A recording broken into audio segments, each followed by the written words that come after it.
আদালতে সাময়িক স্বস্তি প্রাক্তন ডেপুটি সুপার অর্থাৎ আরজিকরের প্রাক্তন ডেপুটি সুপার আক্তার আলীর। তাকে এখনই হেফাজতে নেওয়া হবে না, কলকাতা হাইকোর্টে মৌখিক আশ্বাস সিবিআই এর। আরজিকর কাণ্ডে ইডির চার্জশিটে আক্তার আলীর নাম, আগাম জামিনের আর্জি জানিয়ে হাইকোর্টের দ্বারস্থ হন আক্তার আলী। খসড়া তালিকা সংশোধনী কেন্দ্রের নজরদারিতে এবার কেন্দ্রীয় সরকারি কর্মচারীদের নিয়োগের সিদ্ধান্ত নির্বাচন কমিশনের। কেন্দ্রীয় সরকারি কর্মচারীদের মাইক্রো অবজারভার হিসেবে নিয়োগের নির্দেশ এবার নির্বাচন কমিশনের।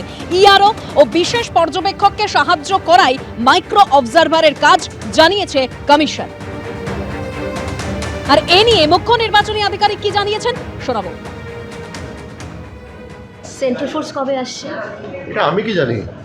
আচ্ছা, এটা আমার কাছে মানে শিক্ষা দপ্তর বলছে বা ব্রাত্য বসু বলছে যে বিএলও নিয়োগ হচ্ছে, কিন্তু কমিশন জানাচ্ছে না। বিএলও নিয়োগ তো ইআরও থেকে হচ্ছে, ইআরও করছে ডিও অ্যাপ্রুভাল নিয়ে পরে।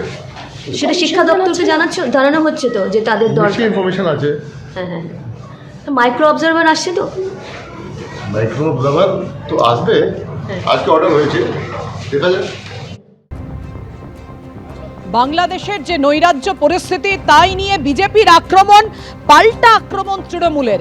কি বলেছেন কুণাল ঘোষ, সোশ্যাল মিডিয়ায় কি পোস্ট করেছেন রাখবো আপনাদের সামনে। একেবারে কড়া আক্রমণ শানিয়েছেন, বিজেপিকে নিশানা করেছেন বাংলাদেশের নৈরাজ্য নিয়ে। বিজেপির কিছু নেতা যারা বাংলাদেশের সঙ্গে পশ্চিমবঙ্গের তুলনা টানছেন, পশ্চিমবঙ্গ এমন ঘটতে পারে বলে মন্তব্য করছেন কিছু বিজেপি নেতা।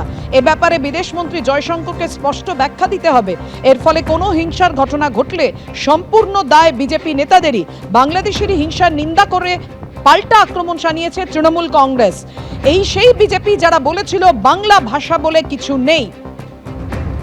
পোস্ট করেছেন কুণাল ঘোষ। বিদেশমন্ত্রী জয়শঙ্করকে স্পষ্ট ব্যাখ্যা দিতে হবে, কিছু হলে তার দায় নিতে হবে বিদেশমন্ত্রীকে। বিজেপি নেতারা কে কি বলেছিলেন এটা ভুলে গেলে চলবে না। দিদির মামাটি মানুষের সরকার বাংলায় এমন কিছু হতে দেবে না, সোশ্যাল মিডিয়ায় পোস্ট করেছেন কুণাল ঘোষ।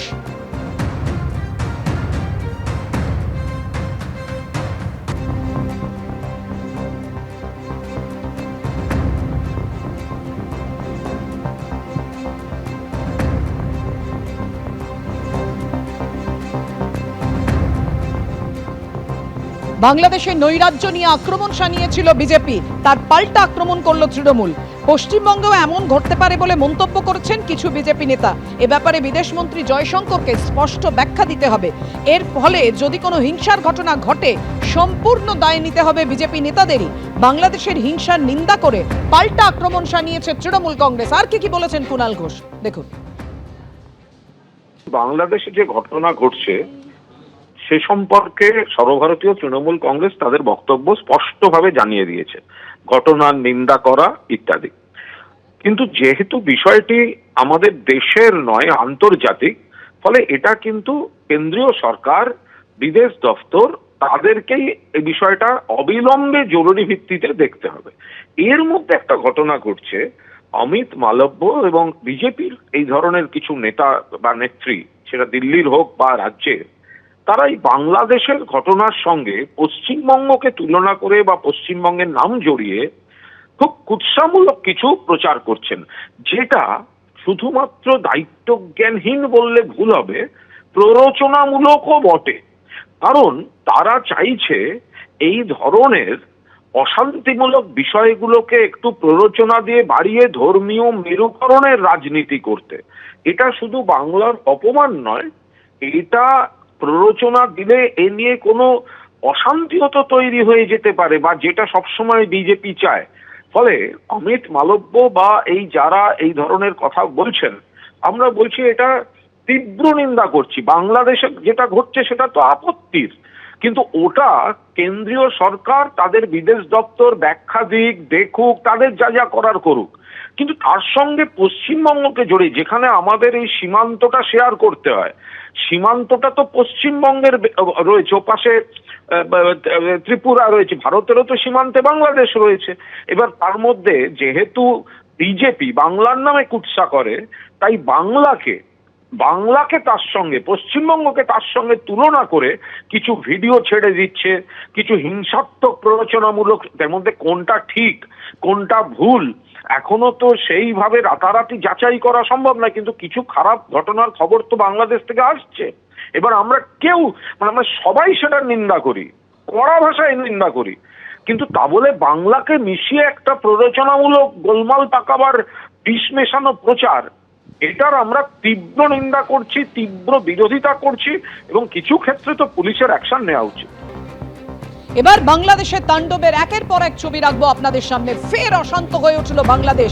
নৈরাজ্যের বাংলাদেশের সেই ছবি দেখুন, যে ঘটনা ঘটে চলেছে বাংলাদেশে। একের পর এক তাণ্ডব, ভাঙচুর, অগ্নিসংযোগ।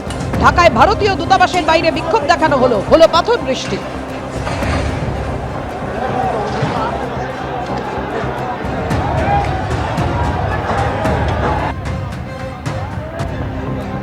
দর্শক এখানে বিক্ষোভকারীদের সাথে একটু কথা বলার চেষ্টা।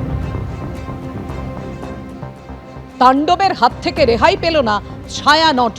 সংস্কৃতি কেন্দ্র বাংলাদেশের, যেখানে রবীন্দ্রনাথ ঠাকুরের স্মৃতি বিজড়িত সেই ছায়ানট, যেখানে তার গ্রন্থ পুড়িয়ে ফেলা হয়েছে, ছিঁড়ে ফেলা হয়েছে। 1961-তে গড়ে ওঠা ছায়ানটের সংগ্রহের কেন্দ্রে ছিল রবীন্দ্রনাথ ঠাকুরের লেখা বহু বই। নেতার মৃত্যুর প্রতিবাদে ভাঙচুর চালানো হলো সেই সংস্কৃতি কেন্দ্রে। ধরিয়ে দেওয়া হলো আগুন। সংস্কৃতি কেন্দ্রে বহু নথি, বই, বাদ্যযন্ত্রের নিদারুণ ক্ষতি হয়েছে।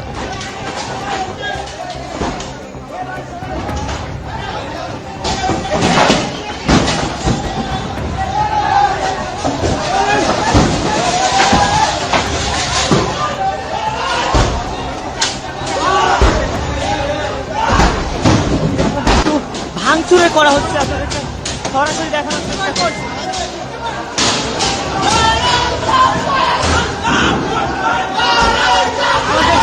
সাংবাদিকদের সঙ্গে কিন্তু সরাসরি দেখানোর চেষ্টা করছি।